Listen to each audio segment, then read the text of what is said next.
Welcome to Sleep Story.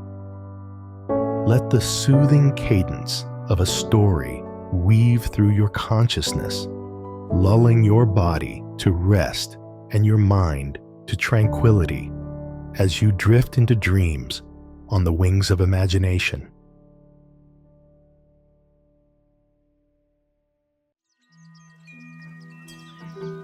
In the Qing Palace under the Laoshan Mountain, there was a 2-foot-high enduring winter tree, with a trunk so thick that a few people could only encircle it. There was also a peony, also more than a foot high, and when the flowers bloomed, it was gorgeous, like a massive brocade. Huang Sheng of Zhuzhou fell in love with the seclusion of this Taoist temple and borrowed a room for his study. One day, Huang Sheng is reading in the study, by chance to look up to the window, far away from seeing a white girl's figure and the flowers looming. Huang Sheng thought, Taoist practice place where the woman is. Then rush out of the bookstore to see exactly. But the girl has long been gone. But thereafter, there are several times to see the girl out. Huang Sheng will hide in the bushes in advance, waiting for the girl again. A short while later, the girl did come, accompanied by a woman in red. Huang Sheng looked at the two beautiful girls, red and white, glowing, really beautiful. The girl closer and closer. Suddenly, the girl in red stopped, while backing up, while whispering, "There are living people here." Huang Sheng refused to miss the opportunity, pounced over. The two girls scared to turn their heads and ran, skirt and long sleeves fluttering up, coming from a rich aroma. Huang Sheng chased through the short wall. The girl's silhouette disappeared again. Huang Sheng was so in love with them that he wrote a poem on a tree. Infinite love for each other is bitter, and I am in love with a short tank. I am afraid to go back to Shaw's Ali. Where can I find a pair? As he thought about it, he walked into the study, and the white-clothed girl suddenly came in with a smile on her face. Huang Sheng was surprised and delighted, and rose to greet her. The girl smiled and said, "You looked like a bandit just now. It's scary. I didn't realize that you are a poet, so I might as well meet you." Huang Sheng asked about her life. The girl said, "My name is Xiangyu, originally a brothel, by the Taoist priest secluded in this mountain." Really not willingly, Huang Sheng asked, "What is the name of the Taoist priest? I will definitely wash away your shame." Xiangyu said, "No need. He didn't dare to force me either. It's not bad for me to take this opportunity to have frequent meetings with you." The flirtatious scribe, Huang Sheng asked who the woman in red was, and Xiangyu said, "Her name is Jiang Xue, and she is my righteous sister." The two talked more and more intimate. That night Xiangyu stayed in the Huang Sheng study. When she woke up the next day, the red sun was already at the window. Xiangyu hurriedly got up and said, "This is really greedy," and forgetting the dawn. While dressing, she said happily to Huang Sheng, "I have also put together a poem, as a kind of reward for your great work yesterday. Please don't be amused. The good night is more easy to end. The morning sun is already on the window. I wish to be like the swallows on the beam, perched in a place where they can become a pair." Huang Sheng was overjoyed to hear this, and holding Xiangyu's hand, he said, "You are a beautiful and intelligent woman, and I really love you to death. A day away from you is like 1,000 miles away. You must take the time to come. Do not have to wait until the evening or..." Xiangyu promised. From then on, the two of them must meet every night. Huang Sheng also often begged Xiangyu to invite Jiang Xue to come. But Jiang Xue always did not come. Huang Sheng quite regrettable. Xiangyu could only comfort him. "Sister Jiang's temperament is not like my love. You have to let me persuade her slowly. Don't be hasty." One night, Xiangyu suddenly broke into the study, full of misery to Huang Sheng, said, "You cannot even long cannot keep, but also look forward to shoe it. It's time for us to say goodbye forever." Huang Sheng was shocked. "What do you mean? Where are you going?" Xiangyu wiped her tears with her sleeve and sobbed uncontrollably. "This is the will of heaven. It's hard to tell you. Anyway, the verse at the beginning is fulfilled today. The beautiful woman has belonged to Zoli, and the righteous man has no ancient pawns today, can be said to have been recited for me." Huang Sheng repeatedly asked what is going on. Xiangyu just refused to say, just whimpering, crying more than. This night that I stayed up all night. The day just dawned. Xiangyu left.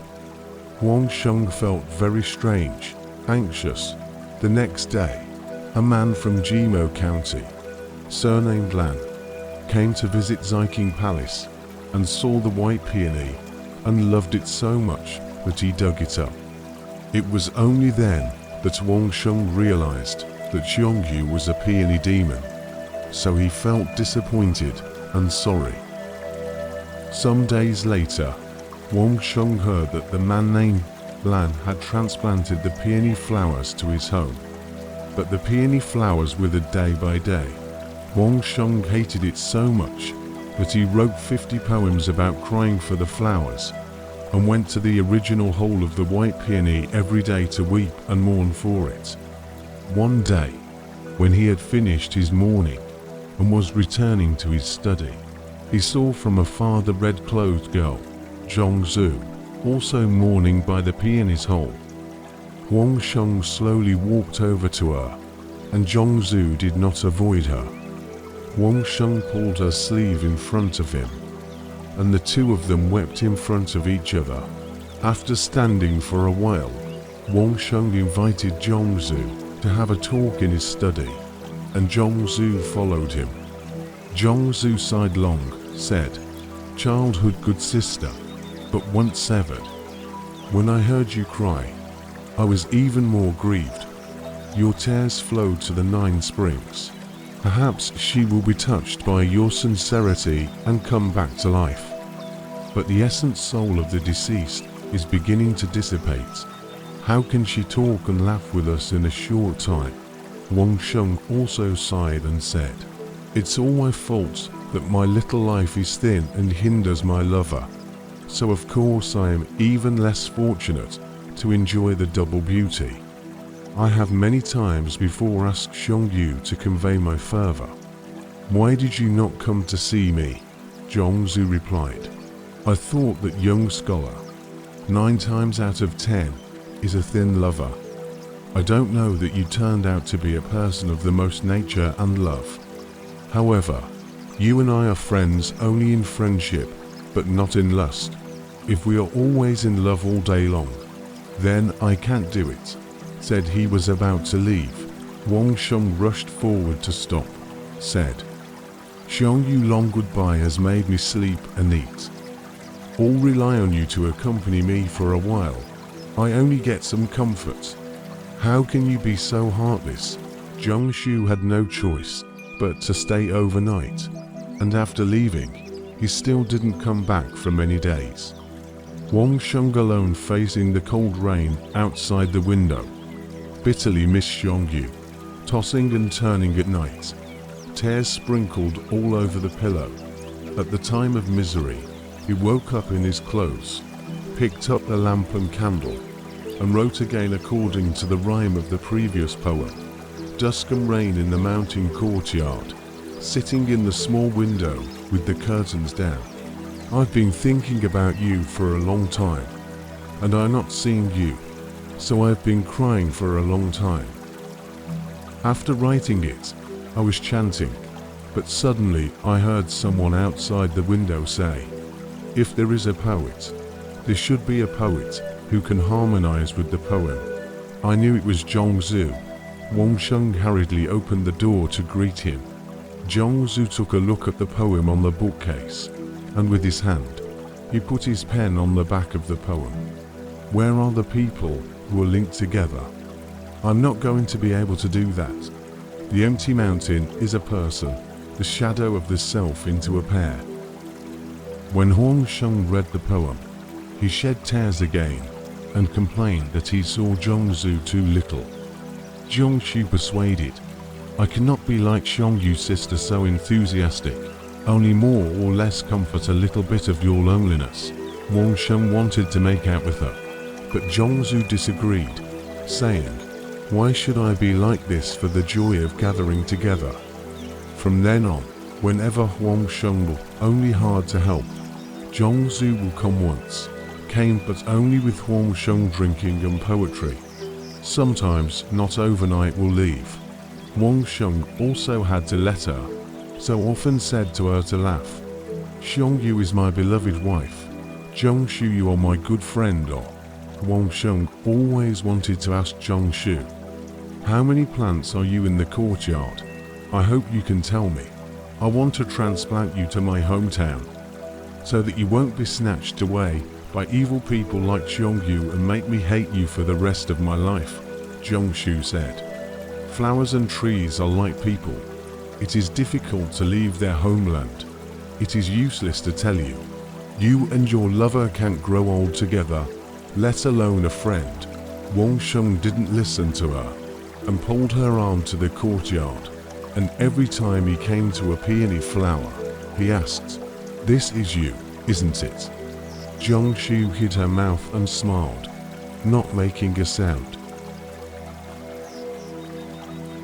Soon, the waxing moon was coming to an end.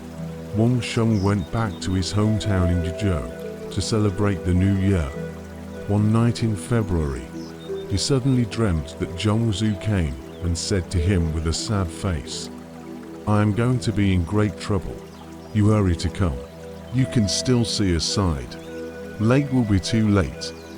Huang Sheng woke up, surprised, hastily ordered servants to prepare horses, rushed to the Laoshinqing palace, saw the Taoist priests to build houses, foundations of a tree on the winter-resistant obstacles to the work.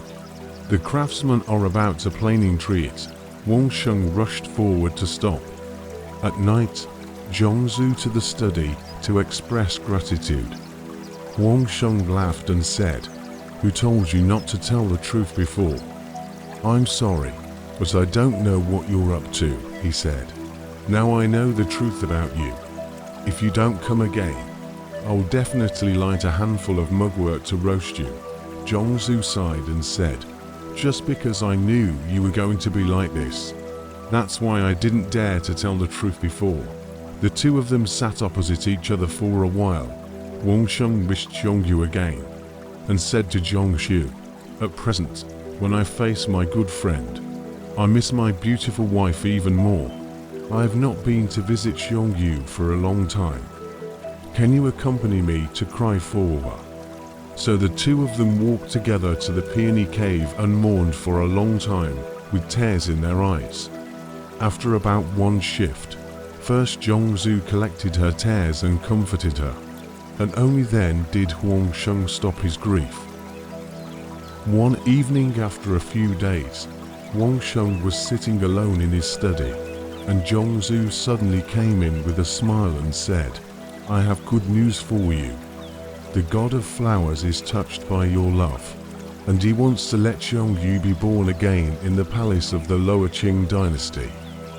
Huang Sheng stood up at once and asked with surprise and joy, when? Jiangxue said, I don't know. It won't be too long. Early the next morning, when Jiangxue was leaving, Huang Sheng pulled Jiangxue and instructed, I came back to the palace of the Lower Qing dynasty for you. So don't let people suffer alone. Jiangxue smiled and promised to go. After 2 days, Jiangxue did not come. Huang Sheng then ran to the enduring winter tree, embraced the tree, shaking, caressing, whispering the name of Jiangxue, but there was no echo. Huang Sheng then ran back to the study, grabbed a handful of mugwort, bundled up under the lamp, ready to go to roast Nadong. forcing Jiang Xue to come out. In the middle of bundling, Jiang Xue suddenly broke in, snatched the wormwood and threw it away, and said angrily, "Do you want to play a prank and brand a sore on someone? I'm going to cut you off." Huang Sheng laughed and went forward to embrace her. The two just sat down. Xiangyu, suddenly smiling, quietly came in. Huang Sheng looked up and saw, immediately burst into tears, and anxiously got up to pull her hand. Xiangyu took Huang Sheng with one hand, and Jiang Xue with the other, and the three of them wept for a while. After sitting down, really strange, Huang Sheng felt his palms empty, as if not holding anything, then asked Xiangyu. Xiangyu tearful answer, "In the past, I was a god in the flower, so solid, form. Now become a ghost in the flower, so empty as nothing. Although we are able to meet today, you don't have to think that it is real. Just think of it as meeting in a dream." On the contrary, Jiang Xue said on the side, "Sister came to good. I'm going to be pestered to death by the man of your family." He said, "I'm going to be pestered to death by your man." Xiangyu and Huang Sheng continued to talk and laugh about their love. Huang Sheng felt that she was as kind and lovely as before, but between the close and snuggly, it was always like a shadow, like illusory and indistinct, so he moped around. Xiangyu was also deeply regretful, so she told him, "You mix some sulfur with ampelopsis, and then mix it with water, and pour a cup of it into my original hole every day, so that I can repay you for your kindness today next year." Huang Sheng said, "I'll be able to repay your favor next year," he said. "I'll be able to repay your favor next year." The next day, Huang Sheng went to the white peony hole and saw that the peony buds had sprung up. Huang Sheng followed Xiangyu's instructions, watering and cultivating the soil every day, and even built a fence around it to protect it. When Xiangyu came in the evening, she was very grateful to Huang Sheng. Huang Sheng planned to transplant the peony to his hometown, but Xiangyu discouraged him, saying, "No, my body is too weak now. I can't withstand the damage. Besides, everything grows in its own place. I was not supposed to grow up in your old home in Jizhou, contrary to rather short in life expectancy. As long as we love each other, the day of reconciliation will naturally come." Huang Sheng again complained that Jiang Xue did not come. Xiangyu said, "You must want her to come. I have a wonderful method," said, then led Huang Sheng held up a candle to the enduring winter tree. She first picked up a fine grass, open hand along the tree from the bottom up to 4 feet 6 inches. Press this part. Let Huang Sheng hands together to tickle the tree. Soon saw Jiang Xue from behind the tree out, laughing and cursing, said, "Dead niece is really bad. Just came back to help the abuse of it," said the three arm in arm to the bookstore. Xiangyu hurriedly apologized. "Sister, don't be offended. I beg you to accompany Huang Lang for a while. After a year, I will never dare to bother to disturb." From then on, Jiang Xue also often came to accompany Huang Sheng. Huang Sheng watched the peony buds grow up day by day, strong and vigorous, and in the late spring it had grown to more than 2 feet high. When he returned home, he gave some money to the Taoist priest and asked him to make sure to water and care for it every day. In April of the next year, Huang Sheng returned to Ziking Palace. There happened to be a peony in bud. Huang Sheng stood beside the flower, lingering and watching it, only to see it slightly shaking and opening, and a moment later, it opened up to be as big as a disc, and a small jade beauty of 3 or 4 fingers high sat in the center of the stamen, and in an instant it floated down, and landed on the ground, as high as a human being, standing in a pavilion with a stream of light and elegance. which was actually fragrant jade. And she said with a big smile, "I have put up with the wind and rain to wait for you to come. But how did you come so late? How come you are so late?" The two came to the study. Jiang Xue also heard the news came, joked, "Every day on behalf of others as a woman. Now well, I can retreat for the friend." The three of them drank and talked and laughed until the middle of the night. Jiang Xue said goodbye. Huang Sheng, Xiangyu husband and wife again, love and beauty, as in the beginning. Later, Huang Sheng's wife passed away, and Huang Sheng lived in the lower Qing palace, no longer in the same family. By this time, the peonies were already very tall, with trunks as thick as a man's arm.